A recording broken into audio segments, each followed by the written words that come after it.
Welcome to KBS World Radio. You're now tuned in to Korea24's Korea Book Club, where we explore the world of Korean literature. This is our weekend replay edition, playing back our book segment from Wednesday's show. We hope you enjoy it. I'm your host, Kwon Jang-woo. This week we have with us Barry Welsh, our literary critic and long-time contributor. He joins us in the studio now.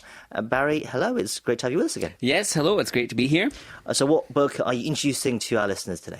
So today we are reviewing Snowglobe 2. The Korean title is Snowball. And this is the gripping final installment in Soyoung Park's dystopian young adult saga. It was translated by Joungmin Lee Comfort, who also translated the first installment in the series. And the novel was published in Korea in 2021, and this English translation has only just been published in the last month or two. And if you enjoyed the high-stakes drama of series like The Hunger Games or the moral twists of Squid Game, then this series delivers something similar with its own unique interpretation. In this sequel, we return to Chobahm, who's the main character, and her once perfect life inside the glittering dome of Snowglobe has completely unraveled at the end of the first part, which we reviewed a couple of years ago.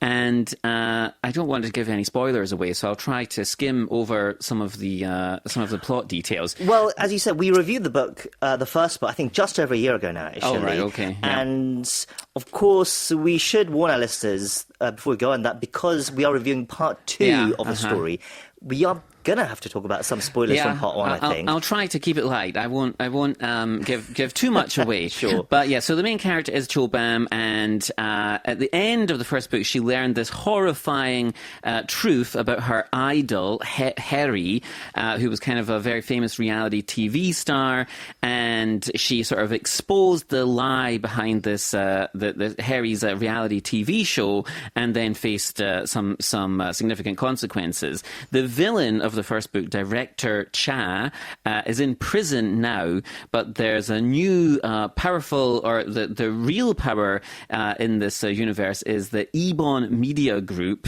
and they're still in control of Snowglobe, and they're determined to bury these sort of secrets that came to light in the first book. So also, this is a sort of a post-environmental disaster dystopia. So the society or the world literally heats up as the climate inside the Snowglobe dome shifts and changes. And there's a lot happening in this book. So Chobahm is accused or framed of committing a murder, and the heir to the Ebon Media Group is sort of a will she, won't-ly kind of relationship with Bonhui, the young heir to this dynasty. So there's lots of suspense, lots of twists, lots of social commentary like in the first book, and it's really, you have Chobahm and her sort of friends racing to uncover the truth behind this manufactured reality before it's too late. And like the first book, it's very fast-paced, it's dark, and perfect for fans of dystopian fiction. Yes, this is another YA dystopian fiction book in that genre. But as we said, as we're going to talk more about part two, I think just our listeners should be aware that there might be some spoilers coming up ahead. Yeah. So with that in mind, let's keep on going. So tell us more about what happens in Snowglobe 2, and how does it build on the first book? Okay, so this is the conclusion to the story. So it's a duology. And it picks up right after the big revelations at the end of the first book.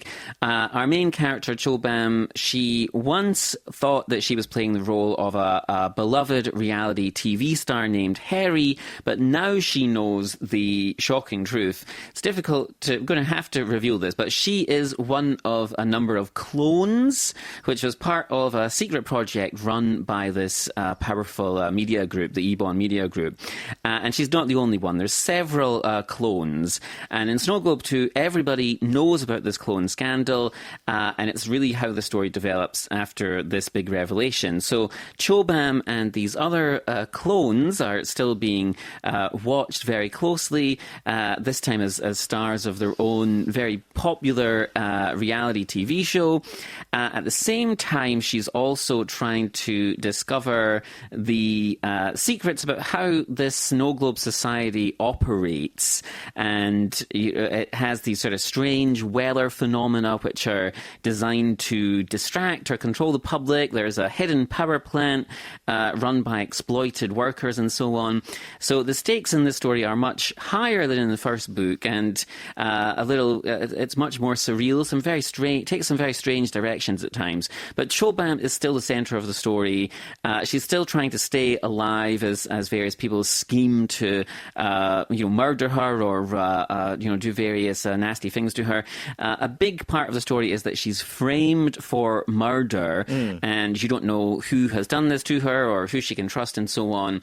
And it's full of twists, and it's really a story about media manipulation, about power, about identity, and it builds on most of the things that made the first book so intriguing, and also expands the world in some very, very unexpected and often quite unsettling directions.